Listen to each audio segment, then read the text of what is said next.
Olá, muito boa noite, 21h04 desta quinta-feira, hoje dia 4 de janeiro de 2018, está no ar o nosso Estação Hamburgo ao vivo, direto para Novo Hamburgo, Campo Bom, Sapiranga, Estância Velha e para o mundo inteiro através da internet. Além de você acompanhar aqui a nossa Vale TV através do nosso canal 14 da NET, você pode também acompanhar através dos aplicativos para Android e iOS, através do nosso site valetvplay.com ou ainda através do nosso Facebook. E, claro, acompanhar os horários alternativos do nosso programa aqui na nossa Vale TV, também através do nosso canal no YouTube. Marcelo, muito boa noite. Boa noite. Feliz ano novo, Marcelo. Feliz ano novo. Chegou. Ele chegou. 2018 está aí. 2018. Temos aí o nosso ano 1, né? Numerologia aí, 2018, 8, 10... O que quer dizer isso, então? Já começa explicando. Um ano de concretizar. 2017 tu plantou, agora esse ano já estamos no começo do ano, então... Bom. Estamos dá para começar a colher, então. Já dá para começar a colher, ou no mínimo ver aí os brotinhos nascendo aí e se preocupar em regar bastante, porque é um ano que vai exigir bastante aí de olharmos para dentro, dar uma olhadinha no que tem para ainda dar uma melhorada e colher. Karina Moraes plantou bastante em 2017? Bastante. Está pronta para colher? Estou pronta para colher e voltar a plantar novamente. Acho que quem planta coisas boas, acho que colhe coisas boas. Eu acho que sim. Quem planta vento, quem colhe o quê, hein? Tempestade. Então cada um vai ter a sua colheita. Espera que vai vir a tua colheita. Dizem que no horóscopo chinês é o ano do cão, o ano do cachorro, né? Não é de cão. Cachorro. Não é um ano de cão, é do ano do cão. Do cão. Ah, não, então tá. Tá, e também cão. Tem essa ideia, exatamente essa ideia aí de fidelidade àquilo que somos, né? Cão, animal fiel, então é por aí. O Evandro Kaufmann Schmitz, muito boa noite, feliz ano novo. Tu tem notícias de alguma astrologia, de alguma clarividência que tu possa aqui nos abrir, por favor? Tá todo mundo tão espiritualizado aqui. Alguns artistas famosos vão morrer, um ou dois aviões, alguns aviões vão cair, então são as previsões. Poucos políticos. Mas todo ano acontece, isso não tem como. Pois é, não tem como. Profeta do acontecido. Uma pessoa me falou, 2018 é um ano par, então é um ano bom, né? Eu porque gosto termina pelo... Né? Mas, então, eu acho que o Colorado não começou bem com a chegada do Paulão, né? Não sei. Acho que o ano não começou bem com os colorados. Os gremistas estão esperando chegar alguma coisa para poder falar. Mas a grande alegria de ver aqui, né, além dos colegas tradicionais, então. Aí o Marcelo, né, a Karina, o Rodrigo, né, o Cleonir Bassani, né, grande cozinheiro, grande engenheiro, né, uma pessoa que eu tenho grande apreço por ele. Agora eu lembrei. Isso. A minha melhor referência do Cleonir Bassani, onde eu mais acompanhei e vivi lado a lado com ele, foi na política. E eu não tenho vergonha de dizer que já pedi voto para o Cleonir Bassani, já fiz campanha, já participei. Ele pode ter vergonha de dizer isso, mas eu não tenho. E eu lastimo apenas uma coisa: ter abandonado a política. Cleonir Bassani, muito boa noite, seja muito bem-vindo. Boa noite, que prazer estar aqui com vocês. Estreando no Estação Hamburgo, né? Veio no Conversa de Peso comigo. Coisa boa, né? É o primeiro programa do ano, né? É o primeiro de quintas. De quintas-feiras. De quintas-feiras. E, puxa, Rodrigo, eu agradeço muito, não é a primeira vez que eu falo isso. Primeiro, a nossa amizade. Segundo, essa tua confiança no período em que atuei na vida política partidária. Porém, a gente também tem desafios e, como às vezes eu digo para as pessoas, na engenharia eu me defendo, na política eu me sinto analfabeto. Então eu procurei, não é? E eu vejo hoje que a gente pode fazer tanta coisa pela sociedade, pelo teu município, teu país, sem estar diretamente ligado a um partido ou coisa que pareça. Por exemplo, eu trabalho ainda na prefeitura, eu sou engenheiro concursado. Não tenho cargo nenhum de confiança. mas tenho procurado sempre contribuir nos vários governos que houve, de diferentes partidos, no sentido de procurar sempre melhorar um pouco e fazer o que se pode fazer, porque o setor público às vezes é tão criticado, né? Que ele não dá resposta, ele não tem essa sintonia com as necessidades que a comunidade aponta, enfim, tantos problemas que nós não precisamos nem elencá-los aqui. E estando dessa forma, assim, não linkado a partido, vinculado à ideologia política partidária, me parece que você tem nas entidades, nos grupos de trabalho, né, em tantos setores da sociedade, você pode ajudar de forma assim, é o coração, é o teu sentimento, é o teu altruísmo, porque na política sempre vem aquela pergunta, ué, ele está fazendo isso por quê? Cumprimenta, vai num evento, cumprimenta alguém, é político. Se não cumprimenta, pô, que político malido. Então o mesmo gesto tem críticas, né? Mas eu acredito muito, Rodrigo, na renovação. Acho que eu já dei minha contribuição, fui vice-prefeito, prefeito interino, fui vereador por um quase mandato. 4 meses no Novo Hamburgo. Exatamente, num período que se produziu bastante, apesar do curto tempo. Então eu acredito que a política ela tem que ser constantemente renovada. Eu sou contra o advento de reeleição, sempre fui contra. É verdade. Tanto que não foi a reeleição quando foi vereador. Exatamente, não fui. Então eu acho que tem que dar espaço a outros. E tem que renovar sangue jovem, a sociedade tem que participar em tudo. Quanto mais pessoas assumirem uma liderança, um posto de comando, melhor vai ser a sociedade. Porque eu já passei por tantos cargos de direção e antes de tê-los eu imaginava, poxa, eu colaboro bastante nesses na minha função. Quando eu assumi, eu vi que eu não colaborava praticamente nada, porque tu assumindo é diferente. Tu aprende muito mais, tu sofre, tu cresce. A engrenagem é muito emperrada. Então, é verdade. Mas tu, por exemplo, como diretor do Detran, fez um belo trabalho. Olha, hoje eu ando pelo Brasil todo. Tecnicamente reconhecido em todo o Brasil. Você imagina, a gente pegou um Detran. Estamos falando CFC Valdereza, existe aí, pelo atraso, bastante, inventou um negócio e algo mais importante do que esses centros de formação, porque eu lembro, justamente, até agora na virada do ano, me sentei com o pessoal do Rio de Janeiro e de São Paulo. E o assunto não foi outro, senão carteira de habilitação. Então, o que aconteceu? Naquela época, quando a gente assumiu o Detran do Rio Grande do Sul, nós implantamos de forma pioneira no Brasil a carteira de motorista com foto. Essa geração toda de novos motoristas, essa juventude que está por aí, eles não sabem o que é o sistema anterior. Antigamente, você tinha um documento de a carteira de habilitação chamada, que não valia nada se não apresentada junto com a identidade. E aquele documento ele era um espelho que era datilografado nas delegacias de polícia. Então a proposta foi qual? Vamos fazer com que a polícia se dedique à função de polícia e condutor, motorista, formação tem que ser escola. E é um trabalho administrativo. Se gerou muito emprego. O Detran hoje é o órgão melhor do governo, superavitário. Sempre foi, né? Eu lembro que na época da montagem a carteira de motorista custava muito mais barato do que hoje. Era muito mais em conta. E um ano depois... É importante dizer isso, que esse preço da carteira hoje eu acho hoje que está bastante alto para os padrões do Brasil.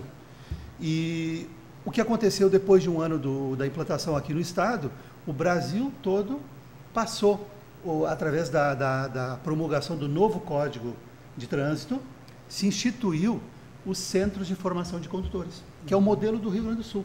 Passou a ser para o Brasil todo.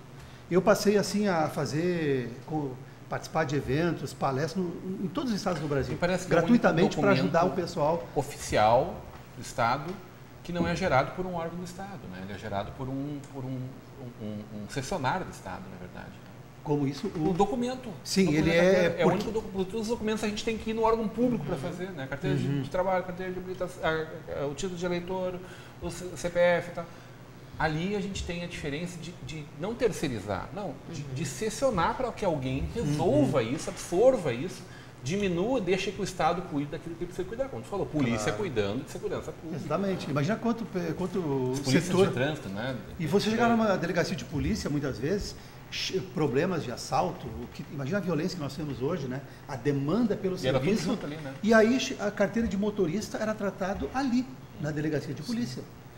Imagina para a polícia também como ficou bom eles poderem não ter esse tipo de compromisso, né, e poder se dedicar mais ao trabalho que é a função principal. Tu também é uma pessoa bastante espiritualizada.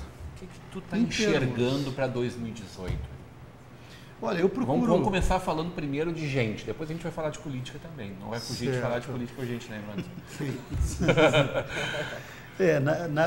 O que eu penso, Rodrigo, nós estamos vivendo não apenas em nível brasileiro, América Latina, mas o mundo todo, uma certa agitação, né? Muitas quebras de paradigmas, de posturas, e acredito que, especialmente falando do Brasil, o que tem acontecido nos últimos anos, na política e tudo mais, eu, apesar de ficar assim, boquiaberto com tudo aquilo que a gente vê, assiste e fica sabendo, por outro lado, é importante porque o país começa a ter a oportunidade de passar a limpo tudo isso e fazer a escolha da mudança.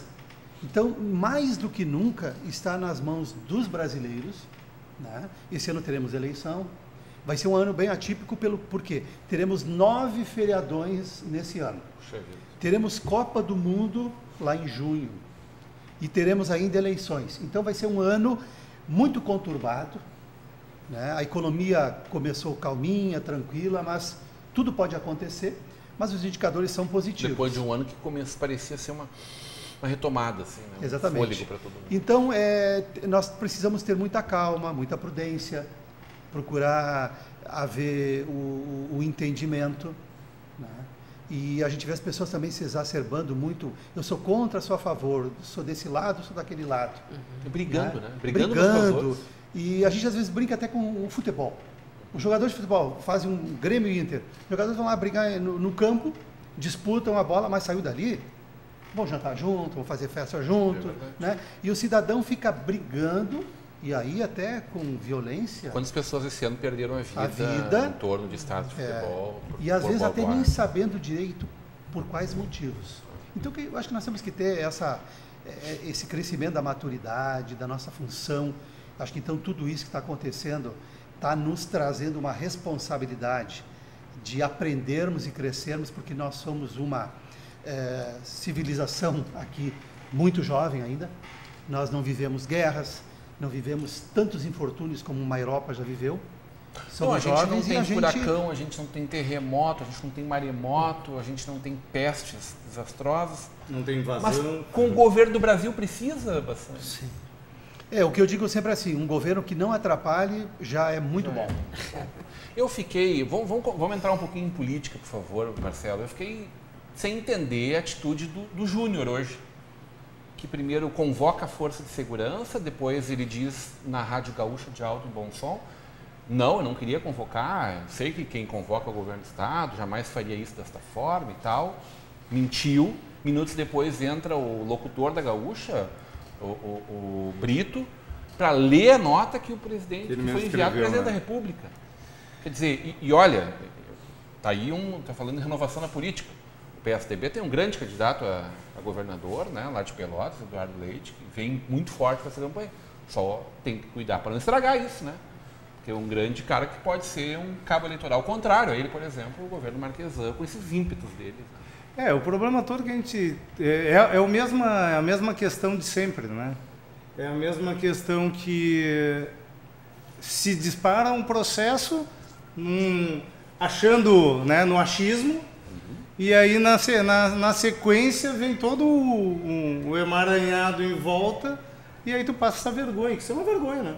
É uma vergonha para Porto Alegre. Isso é uma vergonha. Fazer isso que se fez é uma vergonha. Não, eu acho que o mais feio foi mentira. A mentira. Sim, mas eu não ouvi essa notícia que você falou. Ele foi envolvido na rádio já pouquinho antes de chegar aqui, começou o jornal da Globo.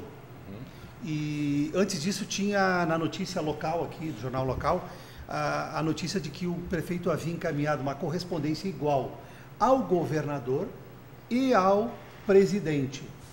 Eu acho que primeiro você trabalha o teu estado, localmente, define, e depois encaminha lá.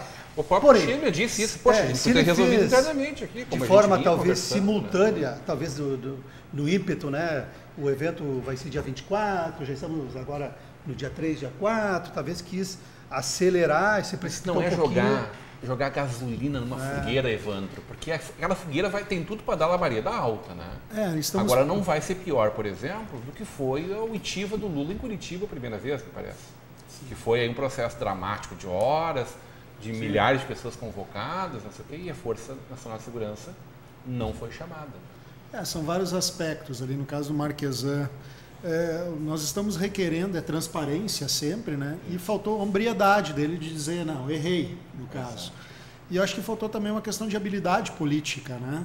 Politicamente ele já poderia ter, digamos, gestionado essa solicitação para depois fazer uma requisição oficial, né? Então já preparar o campo, que politicamente se faz isso, né? Tu prepara o campo, tu constrói o que tu precisa para depois anunciar, né, algo. Até para ter resultado, né? Exatamente.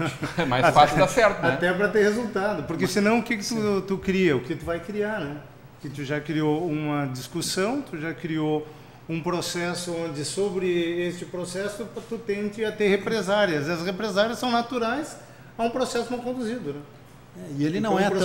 E ele tem bastante coisa para resolver em Porto Alegre. Ele não precisa inventar uma nova crise para o governo. E ele não precisaria ter cometido esse erro, né? Ele tem um histórico, o pai dele foi, né, um político por muito tempo, ele também, né, foi deputado por muito tempo, então não poderia ter cometido esse erro. Mas daí de esquerda, maldosamente, dizendo ele só é o que ele é por causa do sobrenome. Acho que ele já tem uma grande caminhada. A gente já viu ele errar muito, inclusive lá no título de eleitor dele, que a primeira vez estava errado. Na época eu era do PSDB ainda, eu me lembro da ficha dele.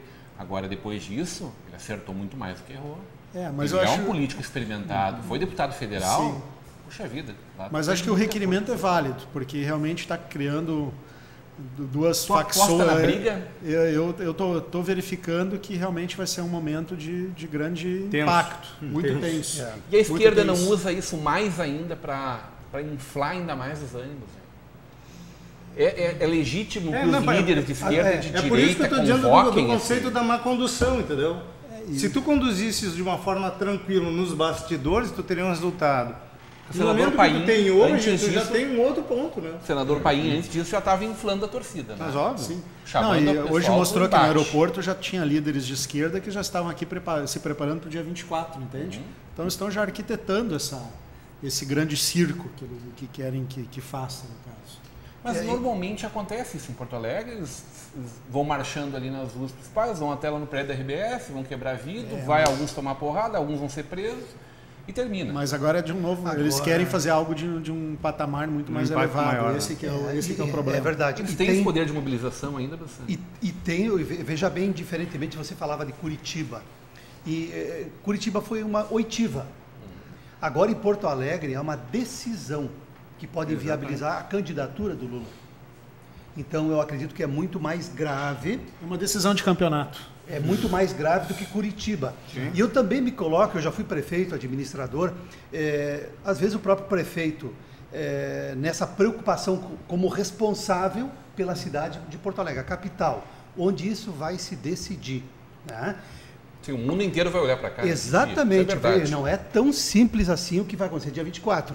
Sim. E também a gente já está lendo, ouvindo, recebendo nas vias sociais diversos documentos falando sobre acampamentos, sobre atividades que ocorrerão. Né? Então, veja bem, o prefeito talvez procurou se antecipar. Eu nunca acho que a preocupação para evitar qualquer problema, mesmo que ela seja um pouquinho exacerbada, seja um problema.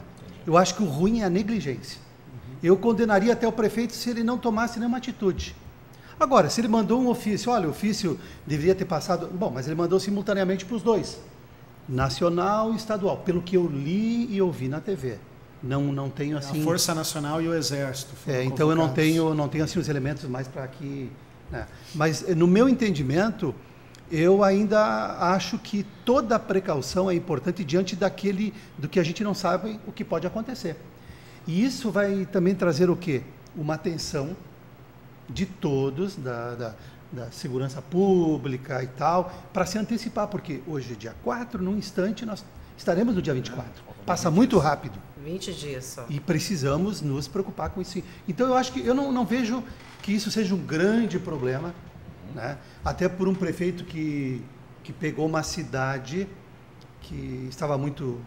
Está, como se diz, quebrada, né? Porto Alegre realmente, as despesas anos e anos muito maiores do que a receita. Qualquer empresa que faça isso 1 ano, 2 anos, está quebrado. E Porto Alegre vem fazendo há muito tempo isso. Então a cidade está quebrada. E ela precisa de soluções, mas não soluções de, como é que se diz, maquiagem, né? Sim. E a proteção do patrimônio, a estrutura. E a proteção do patrimônio também, né? Além do patrimônio físico, né? Da integridade física das pessoas, a proteção do patrimônio da cidade também nesse dia 24. Inclusive, tem notícias que o Bono Vox e mais alguns outros artistas estão... que o Mick Jagger viria. Isso é, mas o Bono Vox... Só que os correligionários do Lula não podem deixar vir, né? Não, tá perdida a parada para ele, né? O Jagger dá um baita azar, onde ele vai, né? Onde ele vai, o time perde. Cuidado.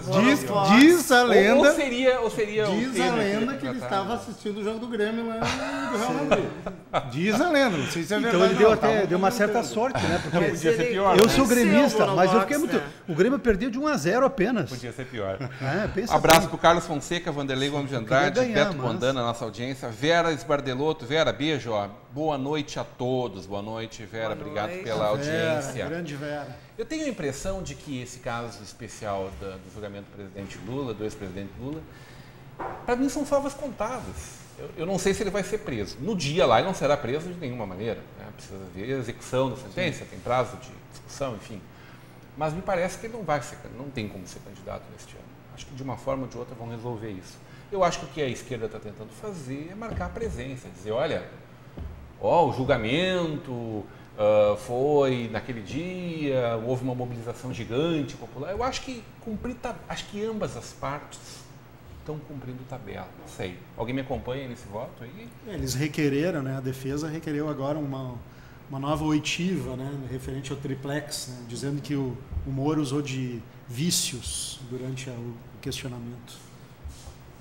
Ok. Pedro, tem uma foto para nós aí?